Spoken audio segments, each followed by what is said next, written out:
a player from overseas in shocking development. Now, they had no European players on the team, and looked like the Indiana Fever new player did speak to the media earlier today. We got some of that footage. Let's roll it. This opportunity that'd be coming for you. Officially Monday. Yeah, Monday, so it was a pretty quick turnaround. Take me through the emotions of that day, knowing that this was coming your way and that you'd have a chance to play on a team that might need you to play right away. Yeah, no, I was super excited. It's a blessing, having the journey that I've had and just, remaining faithful, trusting God and doing the work and just to see it all come back around. Indiana Fever just made a move that has fans stunned, confused, and more than a little nervous. Out of nowhere, the team has signed another point guard on a 7-day contract, and the whispers are already spreading across the league. Why would a team that already brought in Odyssey Sims just last week turn around and add another floor general days later? Why stack up point guards if your star is set to return? And my brain goes two different ways on this. Either one, the Fever weren't so happy with Odyssey Sims' performance in her first game with the Indiana Fever, and I think a lot of fans were underwhelmed. However, Odyssey Sims had a high bar to clear because Aria McDonald, when she came to the Indiana Fever, she immediately made an impact and played great right away. Odyssey Sims did not have a great game in that last game whatsoever, and so are they signing her to challenge Odyssey Sims and see who plays better, or are they signing her because they know that Caitlin Clark is not going to be returning this season and they're going to need another point guard for this last stretch of games and going into playoffs? The simple, uncomfortable truth is this. The Fever aren't preparing for Caitlin Clark's comeback. They're preparing for her absence. And if you've been watching closely, you already know it. This wasn't a small move to patch up a roster hole. It was a warning sign. First, Odyssey Sims was brought in, and fans were already divided.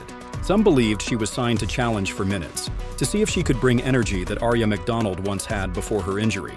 But when Sims looked flat, like she hadn't touched a basketball in months, Indiana didn't wait long. Instead of riding it out, they quickly went fishing again, this time signing Kyra Lambert, a player who had never touched the WNBA hardwood. Tanking WNBA ticket prices. The star Indiana Fever guard suffered a quad injury and is expected to miss at least 2 weeks. This comes on the heels of the WNBA and other teams moving games into larger arenas to accommodate Caitlin's fans. And as sports fans, I think we all know that Caitlin Clark is the most popular women's basketball player. In fact, she might be one of the most popular female athletes in the entire world. Ever since she burst into the national consciousness, women's basketball has experienced a rise in popularity. But is it Caitlin? Or is it women's basketball? Per Front Office Sports, get-in tickets for the Fever's rivalry game against the Chicago Sky on June 7th are down 71% from $86. 2 point guards in 1 week isn't insurance, it's desperation. It screams preparation for a reality the team doesn't want to say out loud. Caitlin Clark is not coming back this season. Think about what this really means. Kyra Lambert was playing in Greece last year, averaging 15 points a game for Olympos, hitting 42% from deep. Solid numbers overseas, sure, but in the WNBA, she's untested. No pro experience here, no proof she can handle this level. Yet Indiana reached out in panic and gave her a deal. Not a season-long commitment, not a secure role, just a 7-day contract. A short-term audition in case the worst fears come true. When a team makes 2 emergency moves in a week at the same position, you don't have to read between the lines. The message is written in bold letters. Clark isn't walking back through that tunnel anytime soon, and the reason why is brutal. Caitlin Clark, once called basketball's Iron Woman, the player who never missed a game in her entire college career, is suddenly falling apart. 21 games missed this season, 21. First it was a quad strain, then a left groin pull, now a right groin injury. Different body parts, same outcome. A superstar on the sidelines, forced to watch her own team audition replacements while her name still sells tickets she can't play for. What's even scarier is the way the team is talking about it. So, the Indiana Fever just signed somebody. I'm kind of surprised the Indiana Fever signed somebody, like, today. So they signed someone to a 7-day contract, which means, did they waive somebody? Did the Fever not have to waive somebody to do that? Which means somebody's probably getting... Or, better yet, not talking about it. Head coach Stephanie White keeps repeating that tired, vague line. Day to day. No timetable, taking things slow. That's not medical optimism. That's corporate speak for, we have no idea if she's coming back.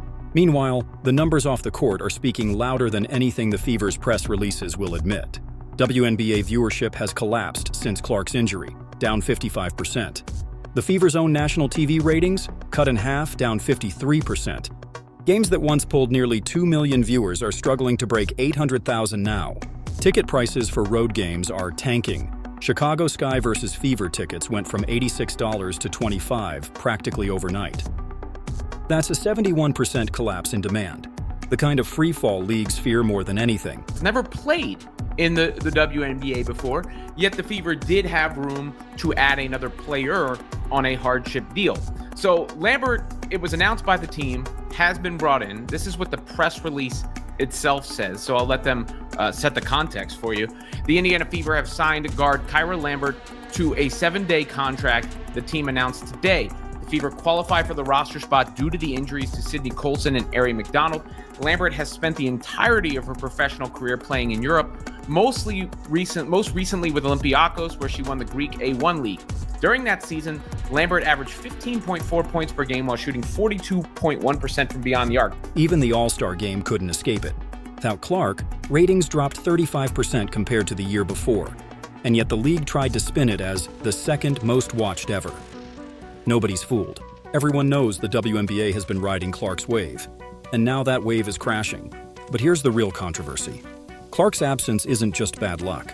It's the direct result of a league that refused to protect its biggest star. From the very start of her rookie season, Clark was targeted with physical, punishing defense that went beyond normal contact.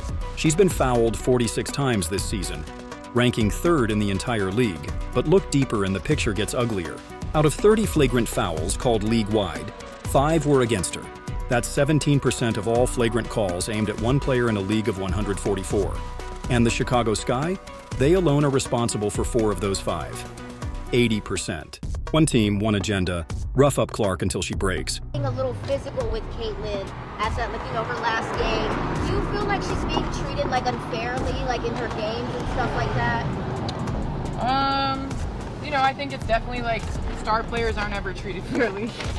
Is that kind of what you went through? I mean, because you're considered a legend. I mean, is that just kind of normal about being the rookie? Is that part of it? I think everybody has a different path. So I appreciate you, man. What's worse is the refs have stood by and let it happen. We've seen it with our own eyes. Clark shoved to the ground after whistles, poked in the eye by J.C. Sheldon, body checked like she was skating on NHL ice, not playing basketball.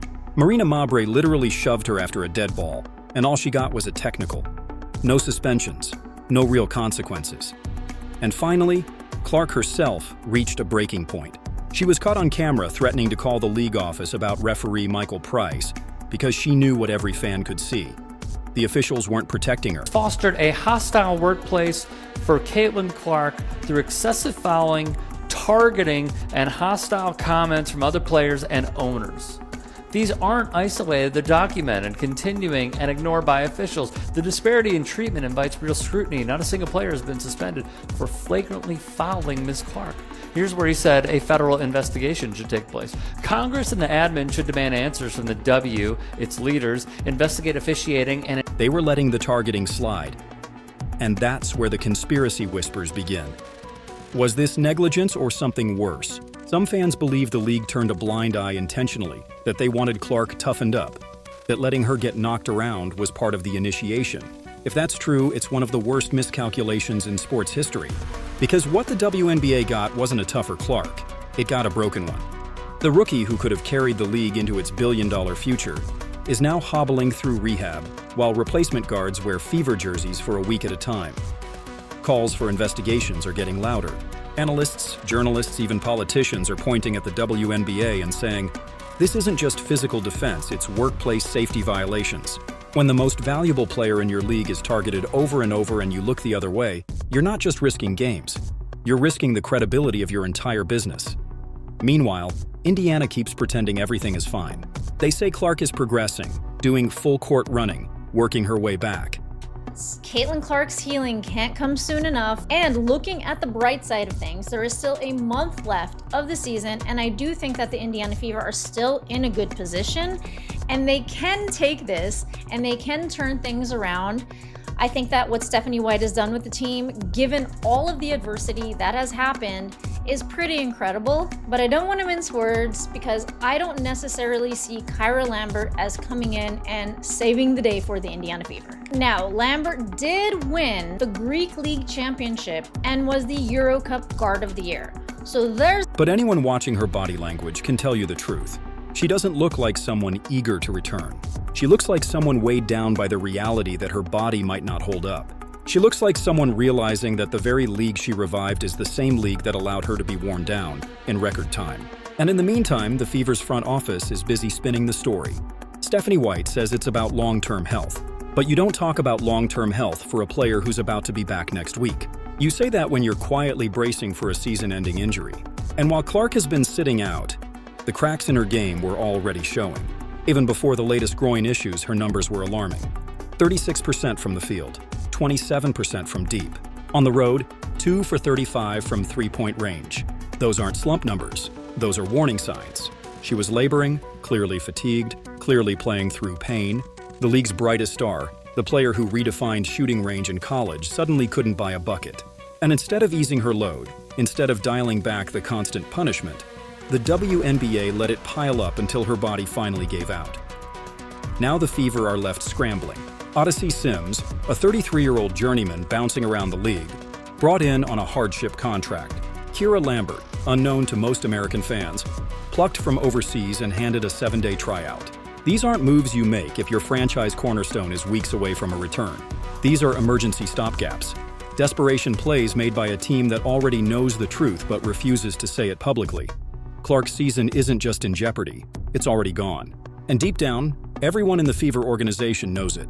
And here's the part that should terrify not just Fever fans, but the entire WNBA. The league's $2.2 billion media rights deal, set to kick in by 2026, was negotiated on the back of Caitlin Clark. Expansion plans, higher salaries, new arenas, all of it was based on the assumption that Clark would be healthy and dominant for years to come. She wasn't just a star, she was the business plan. And now, as she sits on the bench in street clothes, the entire foundation looks shaky. Because what happens if she doesn't come back the same? What happens if the injuries pile up and she never regains that unstoppable rookie form? Without her, those TV ratings and ticket sales don't just decline. They collapse, we're already seeing it. The league has put everything on the shoulders of one player, and those shoulders are breaking. This season was supposed to be Clark's leap into superstardom, her sophomore surge into dominance. Instead, she's missed more games than she's played well, endured more controversy than celebration, and looked more frustrated than fulfilled. The physical toll of being the league's main target has caught up to her. The system that was supposed to protect its greatest asset has instead ground her down. And now we're left watching a team sign temporary replacements while pretending their superstar isn't fading away before our eyes. Indiana wants to sell hope. They want fans to believe Clark is day-to-day, that she could return at any moment. But hope has a shelf life. Eventually, reality sets in. And when it does, we'll look back at these signings. The desperate addition of Odyssey Sims, the 7-day experiment with Kyra Lambert, as the moment the truth was there all along. Caitlin Clark isn't coming back this season. Maybe she'll never come back as the player we once knew. And if that's true, then the Fever, the WNBA, and every fan who pinned their hopes on her will be left facing a harsh reality. The Caitlin Clark era might be over before it ever truly began.